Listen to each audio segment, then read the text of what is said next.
اعوذ باللہ من الشیطان الرجیم بسم اللہ الرحمن الرحیم رب اشرح لي صدری ویسر لي امری واحلل عقدۃ من لسانی یفقهوا قولی رب زدنی علما رب زدنی علما رب زد فزد آمین ثم آمین اللهم صل علی سیدنا و مولانا محمد بعدد کل ذرۃ مئۃ الف الف مرہ وعلی آلہ وازواجہ وآبائہ وصحبہ وبارک وسلم وصلی علیہ۔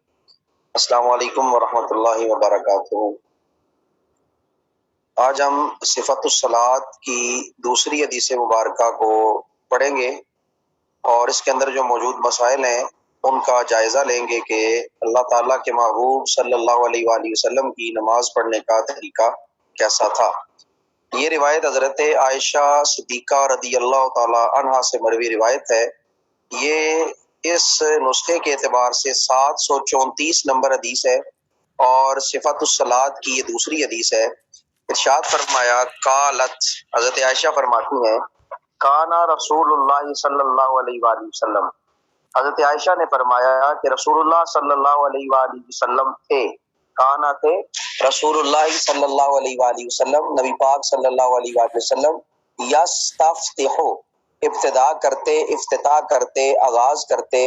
الصلاۃ نماز کا، نبی پاک صلی اللہ علیہ وآلہ وسلم نماز کی ابتدا کیا کرتے تھے۔ یعنی کانا یستفتح، یہ آپ کا استمرار ہے، ماضی استمراری ہے، جاری ہے یہ کام، یعنی ماضی میں یہ کام آپ نے جاری رکھا۔ قالت، آپ نے فرمایا کانا رسول اللہ صلی اللہ علیہ وآلہ وسلم، کہ نبی پاک صلی اللہ علیہ وآلہ وسلم تھے یستفتح الصلاۃ، نماز کو شروع کرتے تھے، یعنی آپ نماز کو شروع کرتے تھے تو کس طرح کرتے تھے؟ بالتکبیری، تکبیر کے ساتھ، یعنی اللہ اکبر کہہ کر نماز کو شروع کرتے تھے۔ والقراءۃ بالحمد، اور قرات کرتے بالحمد للہ رب العالمین، اگر با کو اضافت کے طور پہ لینا ہے تو پھر جو ہے وہ الحمد پڑھیں گے، الحمد للہ رب العالمین، یعنی قرات کرتے تھے الحمد للہ رب العالمین کے ساتھ۔ تو یا اگر اس کو با کے ساتھ مجرور پڑھنا ہے تو پھر اعراب ہوگا والقراءۃ بالحمد للہ رب العالمین، با کی وجہ سے الحمد کی جو دال ہے اس کے نیچے کسرہ آیا ہے، بالحمد للہ رب العالمین، یعنی اللہ رب العالمین کی حمد کے ساتھ نماز میں قرات فرمایا کرتے تھے۔ وَكَانَ إِذَا رَكَعَ لَمْ يُشْخِص، اعراب پر غور کریں، واو اور کانا تھے، اذا رکع رکوع فرمایا کرتے تھے، لم یشخص تو اپنے سر کو اٹھاتے نہیں تھے، یعنی جب یشخص کا مطلب ہوتا ہے نیچا، اونچا کرنا، اٹھانا، تو سر کو اونچا نہیں اٹھاتے تھے، لم یشخص نہیں اوپر اٹھاتے تھے، راسہ اپنے سر کو، ولم یصوبہ، یصوب با کے اوپر جو ہے وہ جزم ہے، ولم یصوبہ لم کی وجہ سے لم جزم دے رہا ہے۔ وَكَانَ إِذَا رَكَعَ لَمْ يُشْخِصْ رَأْسَهُ وَلَمْ يُصَوِّبْهُ، نبی پاک صلی اللہ علیہ وآلہ وسلم جب رکوع فرمایا کرتے تھے تو سر کو اونچا نہیں کیا کرتے تھے، وَلَمْ يُصَوِّبْهُ اور نہ ہی سر کو زیادہ نیچا کیا کرتے تھے، یعنی درمیانہ آپ جو ہے وہ جھکتے تھے اور آپ کا سر اور کمر بالکل سیدھا ہوا کرتا تھا، یعنی سر نہ جھکا ہوا ہوتا اور نہ سر جو ہے وہ کمر سے اوپر اٹھا ہوا ہوتا تھا۔ وَكَانَ إِذَا رَكَعَ لَمْ يُشْخِصْ رَأْسَهُ وَلَمْ يُصَوِّبْهُ، نبی پاک صلی اللہ علیہ وآلہ وسلم جب رکوع فرمایا کرتے تھے تو اپنے سر کو نہ تو زیادہ اٹھایا کرتے اور نہ ہی سر کو زیادہ جھکایا کرتے تھے۔ آگے ذکر کیا وَلَكِنْ بَيْنَ ذَلِكَ، وَلَكِنْ واو اور لیکن، لیکن بین ذالک ان کے درمیان رکھتے، نہ اونچا نہ نیچا، درمیان میں سر کو رکھتے۔ وَكَانَ إِذَا رَفَعَ رَأْسَهُ، اور جب اپنے سر انور کو اٹھایا کرتے تھے، واو اور کانا تھے، اذا جب رفع اٹھایا کرتے، راسہ اپنے سر کو، من الرکوع رکوع سے، جب وہ اپنے سر کو رکوع سے اٹھایا کرتے تھے، لم یسجد سجدہ نہیں کرتے تھے، حتی یستوی قائما، یہاں تک کہ سجدہ کرنے سے پہلے بالکل سیدھے کھڑے ہو جاتے، یعنی جب رکوع سے اٹھتے ہیں سمع اللہ لمن حمدہ ربنا لک الحمد، جب تک سیدھے کھڑے نہ ہو جاتے تب تک سجدہ نہ فرمایا کرتے تھے۔ وکانا اذا رفع راسہ من الرکوع، جب وہ رکوع سے اٹھا کرتے تھے، لم یسجد حتی یستوی قائما، اس وقت تک سجدے میں نہیں جاتے تھے جب تک رکوع سے سیدھے کھڑے نہ ہو جائیں۔ وَكَانَ إِذَا رَفَعَ رَأْسَهُ مِنَ السَّجْدَةِ اور جب وہ سجدے سے سر اٹھایا کرتے تھے، لم یسجد حتی یستوی جالسا اس وقت تک دوسرا سجدہ نہیں کیا کرتے تھے جب تک وہ پہلے سجدے کے بعد اطمینان اور برابری کے ساتھ بیٹھ نہ جاتے، سیدھے بیٹھ نہ جاتے۔ وَكَانَ إِذَا رَفَعَ رَأْسَهُ مِنَ السَّجْدَةِ جب سجدہ سے اپنے سر انور کو اٹھاتے، لم یسجد سجدہ نہیں فرمایا کرتے تھے حتی یستوی جالسا یہاں تک کہ بالکل سیدھے بیٹھ جاتے۔ وَكَانَ يَقُولُ فِي كُلِّ رَكَعَتَيْنِ التَّحِيَّةَ اور کانا تھے یقولو آپ جو ہے وہ پڑھتے فرماتے کہتے فی کل رکعتین ہر دو رکعتوں میں التحیات۔ وکانا یقولو فی کل رکعتین التحیۃ تو آپ دو رکعتوں میں یعنی دوسری رکعت میں لازمی التحیات پڑھا کرتے تھے۔ وکانا یقولو آپ فرمایا کرتے تھے پڑھا کرتے تھے فی کل رکعتین ہر دوسری رکعت میں التحیات۔ وکانا یفرشو رجلہ الیسریٰ آپ بایاں پاؤں جو ہے وہ پھیلا لیا کرتے تھے،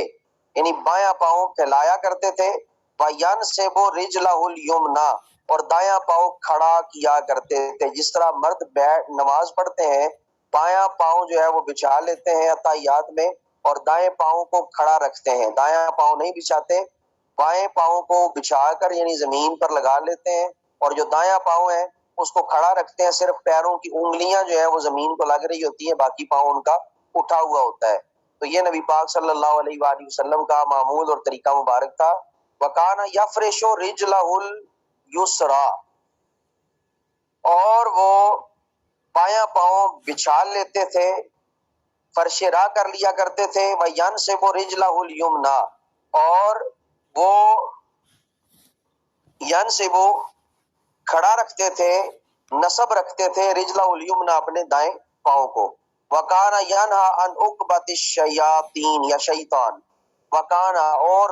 تھے ینہا منع کرتے عَنْ عُقْبَةِ الشَّيَاطِينِ شیاطین کی بیٹھک سے، شیطان کی طرح بیٹھنے سے منع فرمایا کرتے تھے۔ وَيَنْهَىٰ أَنْ يَفْتَرِشَ الرَّجُلُ ذِرَاعَيْهِ اور ینہا منع کیا کرتے تھے أَنْ يَفْتَرِشَ کہ بچھایا جائے الرجل آدمی ذراعی اپنی ذرا کو، اپنی بازوؤں کو، اپنی کونیوں کو، افتراش السبع درندے کے پھیلانے کی طرح۔ نبی پاک صلی اللہ علیہ وآلہ وسلم آدمی کو اپنی کونیاں درندوں کی طرح پھیلانے سے منع فرمایا کرتے تھے۔ وَكَانَ يَخْتِمُ الصَّلَاةَ بِالتَّسْلِيمِ اور کانا تھے یختم کرتے اختتام الصلاۃ نماز کا بالتسلیم ایک سلام کے ساتھ، آپ ایک سلام کے ساتھ نماز کا اختتام کیا کرتے تھے۔ رواہ مسلم امام مسلم نے اس روایت کو نقل کیا۔ اس روایت کا دوبارہ ترجمہ سماعت کریں، یہ کافی تشریح طلب حدیث مبارکہ ہے، تو اس کو ذرا توجہ کے ساتھ آپ دوبارہ ترجمے کا جو ہے وہ جن کا کوئی ہے مسئلہ وہ دیکھ لیں ذرا پہلے اس کو۔ حضرت عائشہ صدیقہ رضی اللہ تعالی عنہ فرماتی ہیں قالت کان رسول اللہ صلی اللہ علیہ وآلہ وسلم یستفتح الصلاۃ بالتکبیر والقراءۃ بالحمد للہ رب العالمین یا بالحمد للہ رب العالمین۔ حضرت عائشہ صدیقہ رضی اللہ تعالیٰ عنہ فرماتی ہیں نبی پاک صلی اللہ علیہ وآلہ وسلم نماز کا آغاز تکبیر اور الحمد للہ رب العالمین کی قرات کے ساتھ کیا کرتے تھے۔ وَكَانَ إِذَا رَكَعَ لَمْ يُشْخِصْ رَأْسَهُ وَلَمْ يُسَبِّبْ وَلَٰكِنْ بَيْنَ ذَلِكَ اور جب بھی آپ رکوع فرمایا کرتے تھے آپ سر کو زیادہ اٹھایا نہیں کرتے تھے اور نہ ہی زیادہ جھکایا کرتے تھے،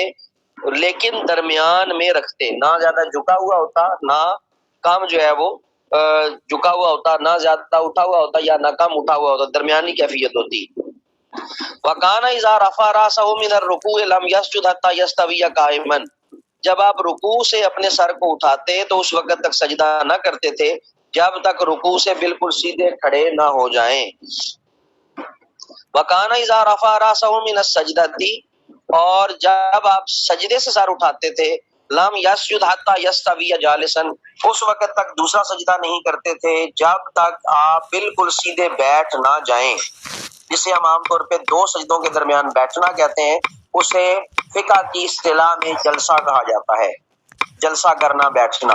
وکان یقول فی کل رکعتین التحیہ، اور آپ ہر دو رکعت میں التحیات پڑھا کرتے تھے۔ وکان یفرش رجلہ الیسریٰ، آپ اپنے دائیں جو ہے وہ بائیں پاؤں کو بچھا لیا کرتے تھے، پایان سے وہ رجلہ الیمنی، اور بائیں پاؤں کو جو ہے وہ کھڑا کر لیا کرتے تھے، بائیں پاؤں کو بچھا لیا کرتے تھے اور دائیں پاؤں کو جو ہے وہ آپ کھڑا رکھا کرتے تھے۔ وکان ینہا عن عقبۃ الشیطان، اور آپ نے شیطان کی بیٹھک سے یا شیطان کی طرح بیٹھنے سے جو ہے وہ منع فرمایا۔ وَيَنْهَا أَنْ يَفْتَرِشَ الرَّجُلُ ذِرَاعَيْهِ،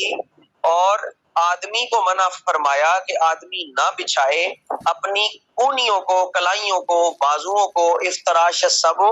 جس طرح درندہ اپنے کلائیوں کو پھیلاتا ہے، جس طرح کتا یعنی بیٹھتا ہے، اس طرح جو ہے وہ اپنی کلائیوں کو پھیلا کر سجدہ نہ کرے۔ وَكَانَ يَخْتِمُ الصَّلَاةَ بِالتَّسْلِيمِ، اور آپ نماز کا اختتام فرمایا کرتے تھے سلام کے ساتھ۔ اب ذرا یہ ترجمہ آپ نے سماعت کر لیا، اب اس کی تشریح جو ہے وہ ان کے جملے کی سماعت کریں اور توجہ کے ساتھ جو ہے وہ سماعت کریں۔ اب یہاں پر جو ذکر کیا گیا، آپ قرات کرتے تھے الحمدللہ رب العالمین کے ساتھ،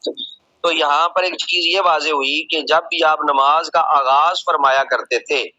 جب یعنی آپ امامت فرمایا کرتے تھے، تو آپ الحمدللہ رب العالمین سے بلند آواز سے شروع کیا کرتے تھے، آپ اونچی آواز سے بسم اللہ نہیں پڑھا کرتے تھے۔ بسم اللہ پڑھنی چاہیے لیکن پست آواز میں پڑھنی چاہیے۔ نبی پاک صلی اللہ علیہ وآلہ وسلم بسم اللہ پست آواز میں پڑھا کرتے تھے، اور یہی امام اعظم ابو حنیفہ رضی اللہ تعالیٰ عنہ کی کبھی دلیل ہے کہ بسم اللہ کو پست آواز سے پڑھنا چاہیے۔ تو جس فقہ کی ہم پیروی کرتے ہیں، فقہ حنفی، اس کے بانی حضرت امام اعظم ابو حنیفہ، ان کے نزدیک بسم اللہ پست آواز سے پڑھنی چاہیے۔ یہ امام کی بات ہو رہی ہے، تو اس کا مطلب یہ ہوا کہ نماز میں بسم اللہ ضرور ہے لیکن پست آواز سے ہے۔ اس کے بعد دوسری چیز اس میں یہاں پر ایک اور چیز آ رہی ہے، جو التحیات کا یہاں پہ ذکر کیا گیا کہ جب آپ التحیات فرماتے ہیں دو رکعتوں میں، تو اس کا مطلب یہ ہوا کہ ہر دو رکعت میں التحیات بیٹھنا، یہ جو ہے وہ التحیات واجب ہے۔ دونوں التحیات دوسری رکعت میں ہو، چوتھی رکعت میں، دونوں واجب ہیں،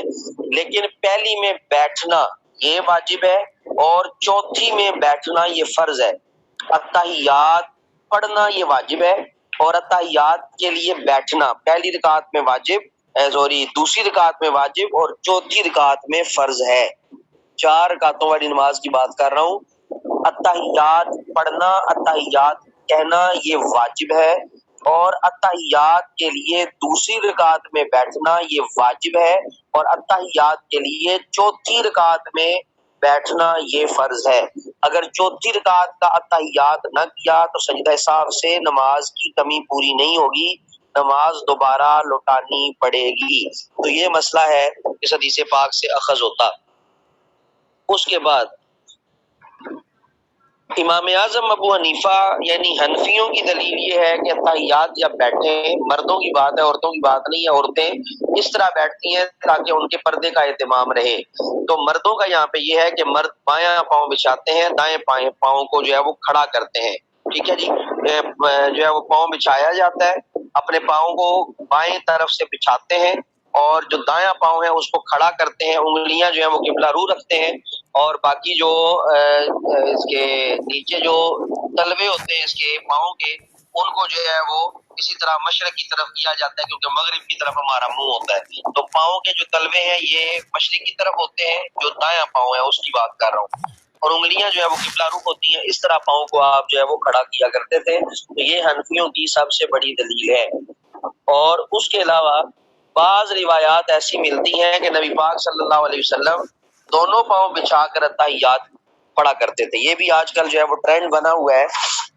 اور لوگ اس طرح بیٹھ کے کر لیتے ہیں کہ زیادہ تر یہ جو علمی کتابی گروہ نکلا ہے نا نیا، یا یہ جو اہل حدیث نکلے ہیں جن کو صرف بخاری اوپر اوپر سے سمجھ آتی ہے، اندر گہرائی میں نہیں جاتے، تو وہ بھی کیا کرتے ہیں، پاؤں اسی طرح جو ہے وہ بچھا لیتے ہیں، دونوں پاؤں بچھا لیتے ہیں. کیا جی یہ حدیث پاک ہے، نبی پاک ایسے کیا کرتے تھے. تو نبی پاک صلی اللہ علیہ وآلہ وسلم نے یہ عمل اس وقت کیا جب آپ صلی اللہ علیہ وآلہ وسلم بیماری کی وجہ سے بیٹھ نہیں پاتے تھے. اس وقت آپ اپنے دونوں پاؤں کو بچھا لیا کرتے تھے. تو یہ جواز کی صورت ہے، اگر کسی کو تکلیف ہو تو وہ اس طرح دونوں پاؤں کو بچھا سکتا ہے. تو حنفی جو ہے وہ ان دونوں حدیثوں پہ عمل کرتے ہیں، لیکن جو اہل حدیث لوگ ہیں یہ جو ہماری والی حدیث ہے جس پہ ہم عمل کرتے ہیں اس پہ عمل نہیں کرتے، بلکہ یہ صرف ایک ہی حدیث پاؤں بچھانے والی جو ہے اسی پہ عمل کرتے ہیں. اور اسی طرح جو ہے وہ شیطان کی بیٹھک سے کیا مراد ہے؟ شیطان کی بیٹھک سے مراد یہ ہے کہ جو ہپ جوائنٹس ہیں ان کو زمین پہ لگانا، جسے ہم عربی میں سرین کہتے ہیں، زمین پہ لگا کے رکھنا، اور پنڈلیوں کو کھڑا رکھنا، یعنی پنڈلیاں کھڑی رکھی جائیں اور سرین پہ جو ہے وہ بیٹھا جائے. تو یہ جو ہے وہ منع کیا گیا ہے، یہ شیطان کی بیٹھک کہلاتی ہے. یعنی سرین جو ہے وہ نیچے رکھنا، نماز کے دوران کی بات کی جا رہی ہے، اور پنڈلیوں کو کھڑا رکھنا، جس طرح نیچے رکھ کے پاؤں جو ہے بالکل ہم سینے سے جوڑ لیتے ہیں اپنے گھٹنوں کو، پنڈلیاں کھڑی ہوتی ہیں، اس طرح تحیات بیٹھنے سے منع فرمایا گیا، یہ شیطان کا بیٹھنا ہے. لیکن تحیات کے علاوہ ٹانگیں جوڑ کر اور ٹانگوں کے گرد جو ہے وہ ہلکا بنا کر اس طرح بیٹھنا یہ سنت بھی ہے. تو یہ دو چیزیں آپ نے مکس نہیں کرنی، یہ الگ الگ جو ہے وہ معاملات ہیں. اس کے بعد زمین پر کتے کی طرح جو ہے وہ بازو پھیلا کر، یعنی اپنی کونیوں کو بالکل زمین پہ جوڑ کے مرد سجدہ نہیں کرتے، یہ منع کیا گیا. اور یہ حدیث پاک اکثر جو ہیں یہ اہل حدیث جتنے بھی ہیں، یا یہ مختلف کالجز یونیورسٹیز کے اندر یہ جو زیادہ نقاب پہن کے پھر رہی ہوتی ہیں، دستانے پہن کے پھر رہی ہوتی ہیں مستورات، یہ زیادہ تر لڑکیوں کو کہتی پھرتی ہیں کہ نہیں جی اس طرح نہیں کرتے، یہ کتے کی طرح جو ہے وہ آپ سجدہ کرتی ہیں. تو نبی پاک نے کتے کی طرح سجدہ کرنے سے منع فرمایا ہے. اب تھوڑی سی میں آپ کو ٹیکنیکل یہاں پہ چیز سمجھاؤں. اگر آپ اس حدیث پاک کی آخری لائن پہ غور کریں تو لکھا گیا ہے وَيَنْهَا أَن يَفْتَرِشَ الرَّجُلُ، رجل کا لفظ استعمال ہوا ہے، اور رجل کہتے ہیں مرد کو، عورت کو نہیں کہتے. تو یہاں پہ مرد کو منع کیا گیا، عورت کو منع نہیں کیا گیا. مرد کا سجدہ کرنے کا طریقہ اور ہے، عورت کا سجدہ کرنے کا طریقہ اور ہے. تو لہٰذا ان سے بھی آپ بچیں. یہ جو یونیورسٹیز کے اندر، کالجز کے اندر یہ جو چھوٹی چھوٹی پھر رہی ہوتی ہیں یہ دستانے خانے پہن کے، ان سے ذرا زیادہ جو ہے وہ بچنے کی کوشش کیا کریں، کیونکہ یہ جو ہے وہ پھر آپ کی نماز کو کتے کی طرح نماز پڑھنا جو ہے وہ کہیں گی، کبھی کہیں گی جی آپ شیطان کی طرح بیٹھتی ہیں، کبھی کہیں گی جی آپ رکوع ٹھیک نہیں کرتی، آپ رکوع میں زیادہ جھکا کریں، زیادہ نہیں جھکتی. تو یہ اس طرح کا جو معاملہ ہے یہ اس حدیث پاک سے نکالا گیا، لیکن یہ حدیث پاک مردوں کے لیے. یہ میں نے باب اسی لیے منتخب کیا تھا تاکہ آپ کو اندازہ ہو جائے مردوں کی نماز پڑھنے کا طریقہ بالکل مختلف ہے، اور باقاعدہ الفاظ آئے ہیں کہ مرد کو اس طرح کرنے سے منع کیا گیا. ٹھیک ہے جی، یہ آپ کو جو ہے وہ روایت یہاں پر یہ بتائی گئی. اس میں اگر کسی کا کوئی سوال ہے تو کریں، ورنہ پھر ہم آگے بڑھتے ہیں.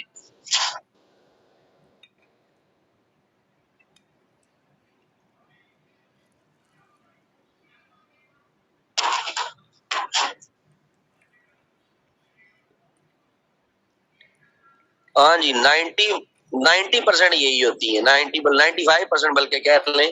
یہی ہوتی ہیں. اور انہی کے معاملات جو ہے نا اسی طرح کے ہوتے ہیں، ہر ایک کو روکنا ٹوکنا، ایسے نہ کرو ایسے نہ کرو، تو یہ سارے انہی کے معاملات ہیں. تو یہ حدیث پاک یہی زیادہ تر سنائی جاتی ہے اور یہی سناتی ہیں. اس میں آپ دیکھ لیں رجل کا لفظ ہے، تو یہ رجل کا لفظ بتاتا ہے کہ یہ حدیث مردوں کے لیے.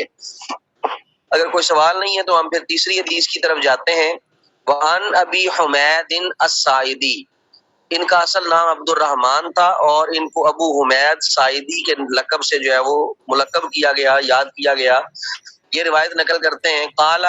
فی نفر من اصحاب رسول اللہ صلی اللہ علیہ وآلہ وسلم انا احفظکم لصلاۃ رسول اللہ صلی اللہ علیہ وآلہ وسلم.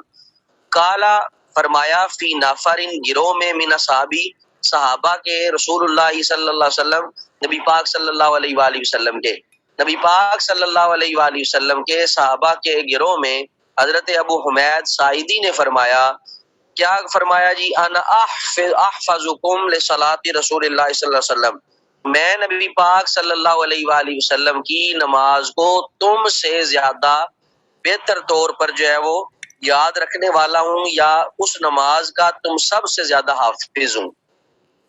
رأیتو میں نبی پاک کو دیکھا، اذا کبارا جب آپ تکبیر کہتے، جعلا یدیہ اپنے ہاتھوں کو رکھتے،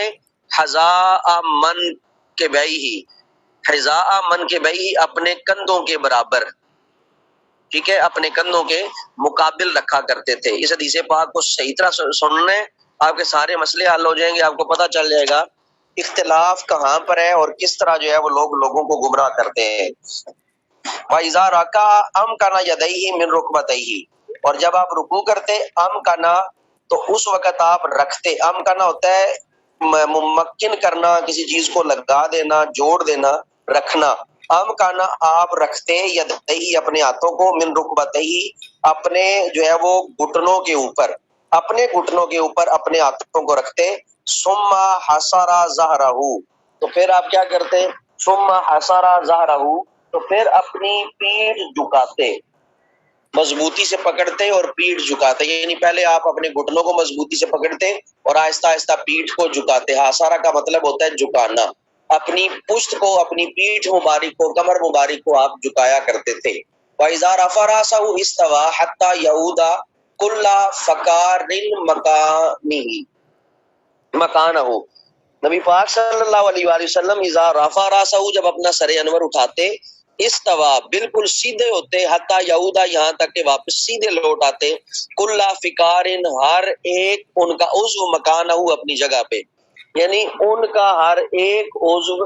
اپنی جگہ پر، ہر ایک جوڑ، فکار کہتے ہیں جوڑ کو، فکار فا کے اوپر زبر ہے، فکار ہر ایک جوڑ ان کا جب تک اپنی جگہ پہ واپس نہ لوٹ آتا تب تک آپ جو ہے وہ سیدھے کھڑے رہتے، یعنی اس وقت تک سجدہ نہیں کرتے تھے۔ فَإِذَا رَفَعَ جب آپ سر اٹھاتے، استوا بالکل سیدھے ہو جاتے، حتی یعودا یہاں تک کہ لوٹ آتا، کلو فکار مکانہ ہر ایک جوڑ اپنی اپنی جگہ پر۔ فَإِذَا سَجَدَ اور جب سجدہ کرتے، وَضَعَ يَدَيْهِ عَلَى غَيْرَ مُفْتَرِشٍ وَلَا قَابِضِهِمَا فَإِذَا سَجَدَ جب سجدہ کرتے، وَضَعَ يَدَيْهِ اپنے ہاتھوں کو رکھتے زمین پر، غیر مفترشن ہاتھوں کو جو ہے وہ اس طرح بالکل جو ہے وہ کھلا نہ رکھتے، بہت ہاتھ کھلے نہ کر دیتے، جس طرح انگلیوں کو ہم کھول دیتے ہیں، جس طرح عام طور پہ ہم کہتے ہیں کہ یہ ایک بالشت ہے، پورا ہاتھ کھول دینا، اس طرح آپ نہیں کھولتے تھے۔ غیر مفترش کا مطلب ہے آپ ہاتھوں کو نہیں کھولتے تھے، ولا قابضہما اور نہ ہی ہاتھوں کو بند کرتے تھے، یعنی درمیانہ رکھتے تھے، جس طرح ایک دم ہم ہاتھ کھولتے ہیں، جتنی انگلیاں کھولتی ہیں اتنا درمیانہ آپ ہاتھ کھولا کرتے تھے، نہ زیادہ ہاتھ کھلا ہوا ہوتا نہ ہاتھ بند ہوتا، آپ سجدہ اس طرح نارمل جو ہے وہ کنڈیشن کے ساتھ، نارمل حالت میں جو ہے وہ آپ کیا کرتے تھے، نہ انگلیاں زیادہ کھلی ہوئی نہ انگلیاں بند ہوتی تھیں۔ فَإِذَا سَجَدَ وَضَعَ يَدَيْهِ غَيْرَ مُفْتَرِشٍ وَلَا قَابِضَهُمَا نہ ہی جو ہے وہ آپ ان کو کھول کے رکھتے اور نہ ہی ان کو جو ہے وہ آپ بند کر کے رکھتے، سجدہ آپ اس طرح فرمایا کرتے تھے۔ وَاسْتَقْبَلَ بِإِطْرَافِ أَصَابِعِ رِجْلِهِ الْقِبْلَةَ اور آپ اپنی پاؤں کی انگلیوں کو قبلہ کی طرف جو ہے وہ رکھا کرتے تھے، وَاسْتَقْبَلَ اور استقبال کرتے رکھتے، بِإِطْرَافِ أَصَابِعِ رِجْلِهِ اپنے پاؤں کی انگلیوں کی ایک طرف کو، یعنی اپنے پاؤں کی انگلیوں کے پوروں کو، القبلہ تا قبلہ کی طرف، آپ اپنے پاؤں کی انگلیوں کو قبلہ کی طرف رکھا کرتے تھے، یعنی نماز میں انگلیوں کا قبلہ رخ ہونا جو ہے وہ ضروری ہے۔ فَإِذَا جَلَسَ فِي الرَّكْعَتَيْنِ اور جب آپ دو رکعتوں میں جلسہ کرتے بیٹھتے، جَلَسَ عَلَى رِجْلِهِ الْيُسْرَىٰ آپ کیا کرتے، بائیں پاؤں پر بیٹھتے، وَنَصَبَ الْيُمْنَىٰ اور دائیں پاؤں کو کھڑا رکھتے۔ فَإِذَا جَلَسَ فِي الرَّكْعَةِ الْآخِرَةِ اور جب آپ آخری رکعت میں بیٹھتے، قَدَمَ رِجْلَهُ الْيُسْرَىٰ وَنَصَبَ الْأُخْرَىٰ آپ کیا کرتے، قَدَمَ رِجْلَهُ الْيُسْرَىٰ آپ بائیں پاؤں کو پھر کیا کرتے، بائیں پاؤں پر جو ہے وہ آپ بیٹھتے تو اپنا بایاں پاؤں آگے نکالتے اور دوسرا پاؤں کھڑا کرتے اور کولے پر بیٹھتے تھے، یہ آپ کا طریقہ کار تھا۔ قادمہ نکال لیتے، رجلہ الیسرا اپنا بایاں پاؤں، یعنی بایاں پاؤں تھوڑا سا سرکا لیتے تھے، اس پہ نہیں بیٹھتے تھے، وناسب الاخرى اور دائیں پاؤں کو کھڑا رکھتے تھے، وقعدہ اور بیٹھتے علی مقعدتہ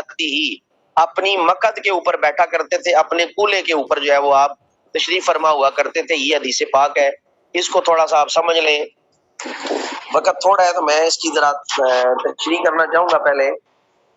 حضرت ابو حمید ساعدی یہ مدینے کے مضافات میں ایک بستی تھی، وہاں پہ رہتے تھے، اور یہ آ کے دعویٰ کرتے ہیں صحابہ کے سامنے کہ یہ بھی صحابی رسول ہے کہ میں تم سے زیادہ نماز نبی پاک کی کا حافظ ہوں، حالانکہ یہ بہت کم نبی پاک کی بارگاہ میں آیا کرتے تھے، ٹھیک ہے، بہت کم ان کا آنا جانا نبی پاک صلی اللہ علیہ وسلم کی بارگاہ میں ہوتا تھا۔ یہ طریقہ انہوں نے ہو سکتا ہے پہلے کہیں دیکھا ہو کہ نبی پاک نے جب اوائل میں نماز پڑھی ہے تو اس طرح آپ نے جو ہے وہ نماز پڑھی۔ تو اب اس روایت میں کیا کیا چیزیں موجود ہیں؟ جب آپ نے حضرت ابو حمید ساعدی نے نبی پاک کو نماز پڑھتے دیکھا تو کیا تھا کہ نبی پاک صلی اللہ علیہ وآلہ وسلم تکبیر کہتے ہیں، اپنے ہاتھوں کو کندھوں تک اٹھاتے، جس طرح عورتیں اٹھاتی ہیں اس طرح کہا گیا کہ اٹھاتے ہیں، حالانکہ مرد کانوں کی لو تک جو ہے وہ ہاتھ اٹھاتے ہیں، ٹھیک ہے، کانوں کی لو تک جو ہے وہ مرد ہاتھ اٹھاتے ہیں، ان کے انگوٹھے جو ہیں وہ کانوں کی لو کو ٹچ کر رہے ہوتے ہیں۔ تو انہوں نے کہا جی یہ کندھوں تک اٹھائے جاتے ہیں۔ پھر وہ کہتے ہیں کہ جب رکوع کرتے ہیں گھٹنوں کو پکڑ لیتے ہیں، کمر کو جو ہے وہ بچھا لیتے ہیں، یہ تو چلو ٹھیک ہو گیا۔ پھر جب آپ اٹھتے تھے تو اپنے ہر جوڑ کو سیدھا کرتے تھے، وہ اپنی جگہ پہ آ جاتا، جب سجدہ کرتے انگلیاں نہیں کھولتے تھے، نہیں بند کرتے تھے، اور اسی طرح جو ہے وہ اپنے پاؤں کی انگلیوں کو قبلہ رخ کرتے تھے۔ جب قعدہ میں بیٹھتے تھے دوسری رکعت میں، اس وقت اپنے بائیں پاؤں پہ بیٹھتے دایاں پاؤں کھڑا کر لیتے، بالکل ٹھیک ہے، کوئی اعتراض نہیں ہے۔ اسی طرح جب آپ آخری میں بیٹھتے تو کیا کرتے؟ بایاں پاؤں باہر نکال لیتے، دایاں پاؤں کھڑا رکھتے، اور آپ اپنی جو ہے وہ مقعد مبارک پر، کول مبارک پر آپ بیٹھ جاتے۔ انہوں نے کہا کہ یہ سنت ہے، اور اہل حدیث اکثر اس روایت کو پڑھ کے یہ والا معاملہ جو ہے وہ کرتے ہیں بغیر کسی تحقیق کے، بغیر جو ہے وہ اس حدیث کو سمجھے۔ یہ حدیث کے ظاہر کو دیکھتے ہیں، اہل حدیث دیکھتا ہی جو ہمیشہ جو ہے وہ حدیث کے ظاہر کو ہے، اور اسی طرح یہ جو انجینئر مرزا محمد علی اور یہ جو علمی کتابی جتنے بھی بنے ہوئے ہیں، یہ سارے حدیث کے ظاہر کو دیکھتے ہیں اور لوگوں کو گمراہ کر رہے ہیں۔ پہلی بات تو یہ کہ یہ اس وقت حضرت ابو حمید ساعدی نے دیکھا جب نبی پاک صلی اللہ علیہ وآلہ وسلم کو جو ہے وہ نکاہت تھی، بیماری تھی، آپ اس وقت زیادہ دیر اپنے بائیں پاؤں پہ نہیں بیٹھ سکتے تھے، اسی وجہ سے چوتھی رکعت میں آپ نے پاؤں باہر نکالا اور آپ اپنی جو ہے وہ مقعد پر، اپنے کولے پر جو ہے وہ بیٹھے تھے۔ تو یہ تو جواز کی چیز تھی، لیکن اہل حدیث لوگوں نے اس چیز کا معمول بنایا ہوا ہے، اسے سنت سمجھتے ہیں کہ یہ آپ کی ہمیشہ کی سنت ہے، حالانکہ ایسا نہیں ہے۔ اب ان کا رد کس طرح کیا جا سکتا ہے؟ ابو حمید ساعدی یہ وہ صحابی ہیں جو نبی پاک کی بارگاہ میں بہت کم آئے ہیں، تو انہوں نے نبی پاک صلی اللہ علیہ وآلہ وسلم کی نماز کو باقی صحابہ سے کس طرح زیادہ حفظ کر لی ہے، حضرت عائشہ صدیقہ سے کیسے انہوں نے زیادہ حفظ کر لی ہے؟ تو یہ بھی ایک اعتراض تھا، یہ بھی ایک اس کا جو ہے وہ جواب تھا۔ یہ حدیث پاک اس وقت ہے جب وہ کبھی نبی پاک کی بارگاہ میں آئے تھے، نبی پاک اس وقت بیمار تھے، آپ اپنے پاؤں کا بوجھ نہیں اٹھا پا رہے تھے، یا آپ کا پاؤں آپ کا بوجھ نہیں اٹھا پا رہا تھا، اس لیے آپ نے بایاں پاؤں باہر نکالا، جس طرح ہم تھوڑا سا پاؤں ترچھا کر کے بیٹھتے ہیں باہر، اور آپ اپنے کول مبارک پر بیٹھے، مقعد مبارک پہ بیٹھے۔ تو یہ آپ کی چوتھی رکعت کا جو ہے وہ عمل تھا، یہ آپ نے بیماری کی کیفیت میں کیا، تو یہ جواز کا فتویٰ تھا۔ تو یہ حدیث پاک جو دو آپ نے پڑھی ہیں، ان میں سے اگر کسی کا کوئی سوال ہے تو کریں، بالخصوص ابھی جو حدیث پاک پڑھی ہے ان کا جو ہے وہ مجھے بتائیں۔ یہ حدیث پاک اس لیے میں آپ کو پڑھا رہا ہوں کیونکہ یہ حدیث پاک آپ کے سامنے آئیں گی، آپ کو طرح طرح سے واسطہ پڑے گا ان سے، اور یہ آج کل بہت پھیل چکے ہیں، اور ہر گھر میں، ہر علاقے میں، ہر بستی میں خواتین جو ہیں اس طرح کی زیادہ جو ہے وہ موجود ہیں۔ یہ حدیث پاک وہ اسلام 360 انہوں نے ایک ایپ رکھی ہوئی ہے، وہاں سے جناب پڑھ پڑھ کے حدیثیں لوگوں کو گمراہ کیے جا رہے ہیں، اور لوگ بھی بس لکیر کے فقیر ہیں، دیکھتے سنتے کوئی نہیں ہے۔ حدیث کیا ہے، اسماء الرجال کیا کہتے ہیں، اب یہ اس میں کتنی بحث ہو سکتی ہے، کیسے ہو سکتا ہے، بس یہ حدیث پڑھ لی، ہو یہ تو بخاری کی حدیث ہے، اچھا چلو اس کا مطلب ہے ہم 14 صدیوں سے نعوذ باللہ غلط نماز پڑھ رہے ہیں، اب جو ہے نا یہ جو لوگ بتا رہے ہیں یہ نماز جو ہے وہ درست ہے، تو پھر لوگ ہمارے زیادہ گمراہ ہو جاتے ہیں۔ اگر کسی کا کوئی سوال ہے، جتنے بچے موجود ہیں تو بتائیں، ورنہ پھر ہم جو ہے وہ اگلی میں آپ کو پھر جو ہے وہ لنک بھیجوں۔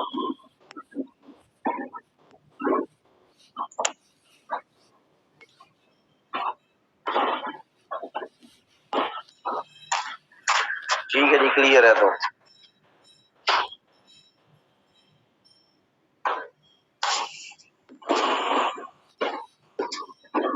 نہیں بیٹے،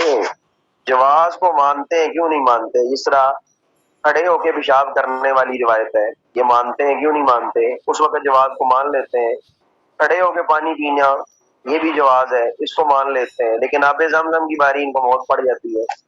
تو آب زمزم کھڑے ہو کے پینے پہ یہ اعتراض کرتے ہیں جی کھڑے ہو کے کیوں پیتے ہو، بیٹھ کے پینا سنت ہے۔ حالانکہ کھڑے ہو کے بھی نبی پاک صلی اللہ علیہ وسلم نے پیا، جواز کا فتویٰ ہے، اس کا مطلب جو کھڑے ہو کے پیتا ہے غلط نہیں کرتا، خلاف سنت نہیں ہے۔ کبھی کبھی اس طرح جو ہے وہ اگر ہو جاتا ہے تو آب زمزم کی ادب کی وجہ سے ہم جو ہے وہ اس کو کرتے ہیں۔ اسی طرح کھڑے ہو کے پیشاب کرنا، جگہ گندی ہے، گندگی ہے کہیں، تو اگر وہ کھڑے ہو کے پیشاب کرتا ہے گندی جگہ پر تو پھر جو ہے وہ جواز کا فتویٰ ہے، یا بیماری کی کیفیت میں بیمار ہے یا اس کے گھٹنوں میں اتنا مسئلہ ہے وہ بیٹھ نہیں سکتا تو اس کو جو ہے وہ اجازت ہے۔ تو اس طرح کے جواز موجود ہوتے ہیں۔ تو اسلام اتنا سخت نہیں ہے، اسلام جتنا نرم ہے اتنا کوئی دین جو ہے وہ نرم نہیں ہے۔ اسلام میں بہت نرمی ہے۔ قصور ہمارا ہے کہ ہم ان چیزوں کو پڑھتے نہیں ہیں، ہم ان چیزوں کو دیکھتے نہیں ہیں، لیکن سب سے زیادہ نرم جو ہے وہ اسلام ہے۔ ٹھیک ہے جی، اب میں سیشن کو کلوز کرنے لگا ہوں، اگلا لنک بھیجتا ہوں۔ السلام علیکم ورحمۃ اللہ وبرکاتہ۔